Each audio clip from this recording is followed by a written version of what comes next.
there, it is Laura. Welcome to my kitchen. So I'm going to show you garlic Parmesan mashed potatoes. And the basic, you can just do basic mashed potatoes. So I'm starting it, I'm going to do it in the pressure cooker.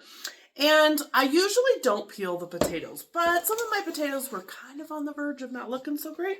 So I did start to peel them. And I just peel them right in my basket, my strainer. So whatever you do, I'm using our pivoting peeler.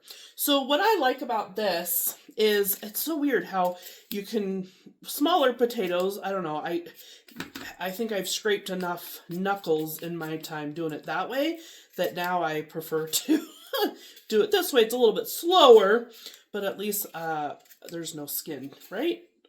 My skin. So here's what's cool about the pivoting peeler. So at the end right here, there's this little groove thing.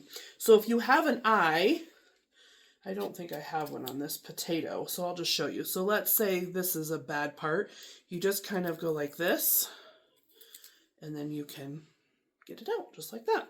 So we're just going to peel this, and then I kind of just cut them in quarters. Basically, you don't have to, but I do find that when you cut, of course, they're going to cook in a little bit more evenly. And we're going to do this in the pressure cooker, and so I'm just going to add a cup of water.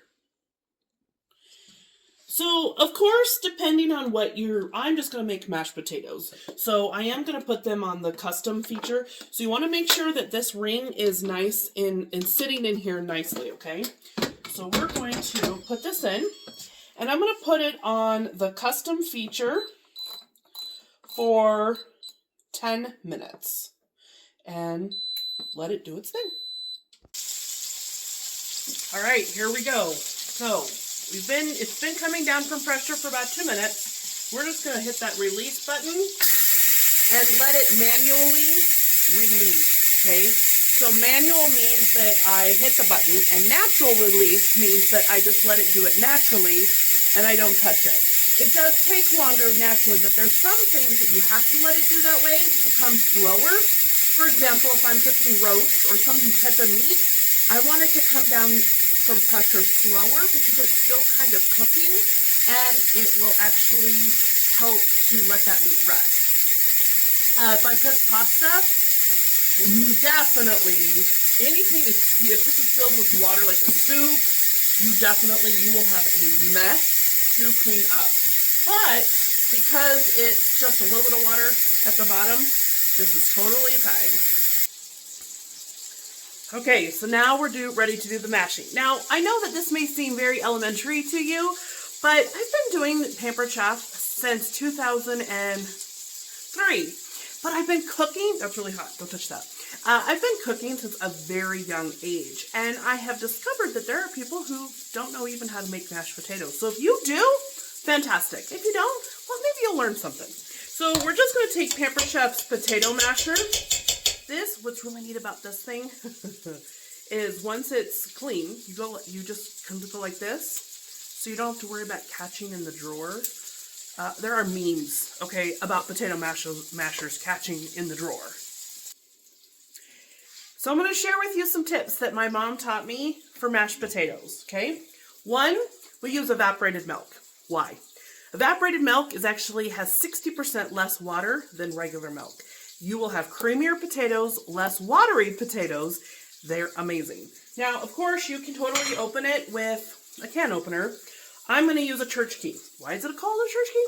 I don't know. But I definitely wipe the top off before you do. Who knows? These were actually in my garage. But who knows where they were before that. This is Pampered Chef's cloth. Oh my gosh. You know what? I cleaned my potatoes with this side. This side is smooth. But this side is like rough. It got my potatoes so clean. Anyway, so right now we're just going to use the church key. So we shake it up and then do two sides, okay? And if you like regular milk, that's fine. But my mom, this was a staple in our house. And the nice thing is it's shelf stable. So you can use this for anything. All right, so we're just going to mash this up. And you don't have to use a whole can, you can use less, but we like creamy potatoes, and I like making quite a bit because then I like leftovers, but I don't like whipped potatoes. Now you could totally do that, okay, obviously. So we're gonna add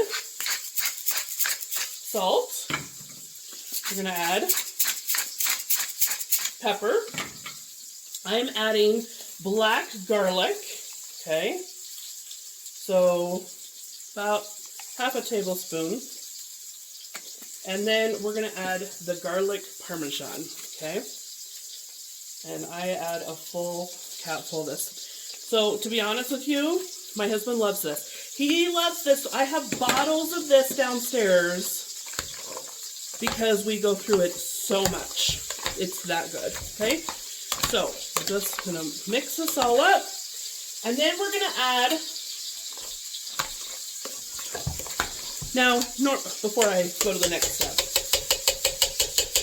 in all honesty, we're an eat from the pot type of family. I don't do fancy, but I'm not quite done with my ratio of cooking. So we're going to use our insulated pan to, that's still warm. We're going to use our insulated pan to keep this warm. Now I know there's a key ingredient that I have not added, and you probably are all yelling at me watching this video. Calm down. I have not forgotten anything. I have not. Okay, now look at this pretty pot of potatoes, this pretty container. Now we add the butter.